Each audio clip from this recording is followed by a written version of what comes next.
Halo semua, Assalamualaikum. Pada podcast kali ini saya akan membahas tentang yang namanya tambang kuarsa.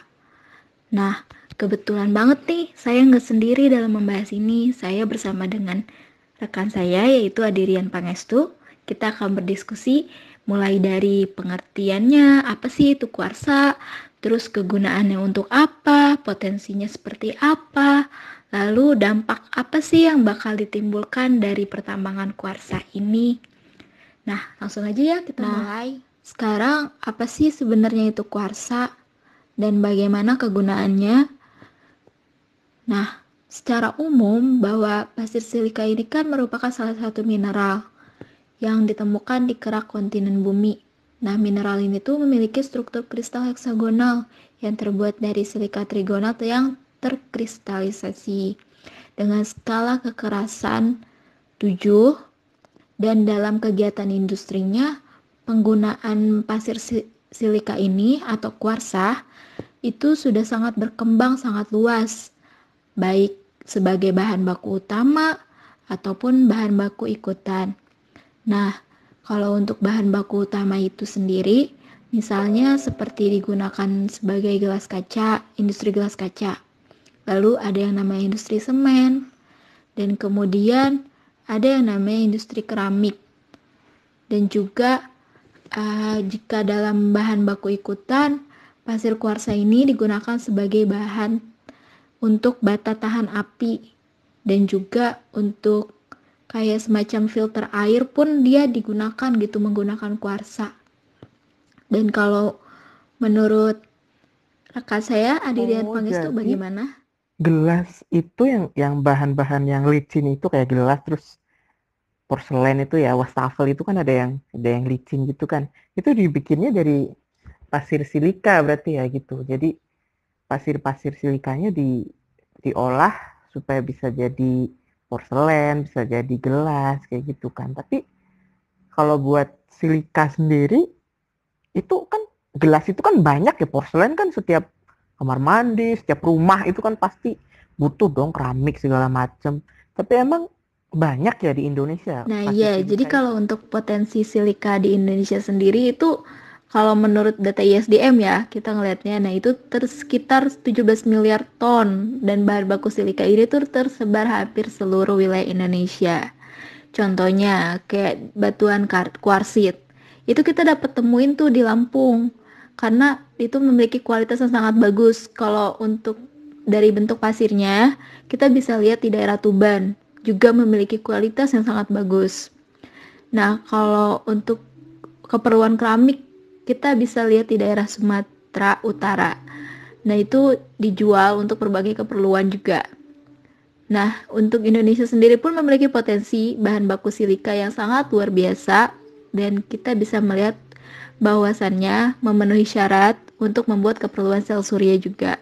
Karena apa? Unsur kimianya yang sangat relatif mengandung logam berat yang sangat kecil. Wah, berarti Kayak gitu. banyak juga ya. Maksudnya kan eh, kita punya silika yang bagus gitu. Terus ada banyak juga kan kesebarnya. Cuman kan memang itu kan mungkin tersebar di daerah-daerah yang ada silikanya itu kan pasti kan di dalam tanah dong. Itu kan perlu dikeruk gitu enggak sih apa? Itu tuh ngeruknya tuh kayak tambang batu bara gitu dilobangin gitu gede-gede pakai alat atau kayak bisa tradisional gitu sih Nah, cara kalau untuk nambangnya. dari proses pertambangannya itu sendiri bisa secara umumnya itu dengan tambang terbuka. Dia itu menggunakan monitor gitu yang pemilihan metodenya pun juga bergantung pada apa? Yaitu kan pada proses pengolahannya, terus letak sebarannya. Terus bisa juga gitu dengan secara tradisional. Dia itu kan dengan endapan yang tertutup yang kemudian dibuka atau digali gitu kan. Dan untuk penambangan secara tradisional ini pun nggak juga selamanya bagus ya karena biasanya itu kan nggak berizin ataupun juga controllingnya itu pun juga kurang sehingga berdampaknya itu kan bisa menimbulkan yang namanya pencemaran kan, bisa dari pencemaran aliran sungai itu membuat kondisi airnya yang keruh juga berlumpur gitu kan. yang awalnya misalkan aliran sungai ini bisa dimanfaatkan oleh warga untuk keperluan sehari-hari, setelah terdampak oleh tambang jadi tidak bisa. Dan juga sebenarnya mau tradisional ataupun menggunakan mesin, yang namanya tambang pasti semuanya memiliki dampak.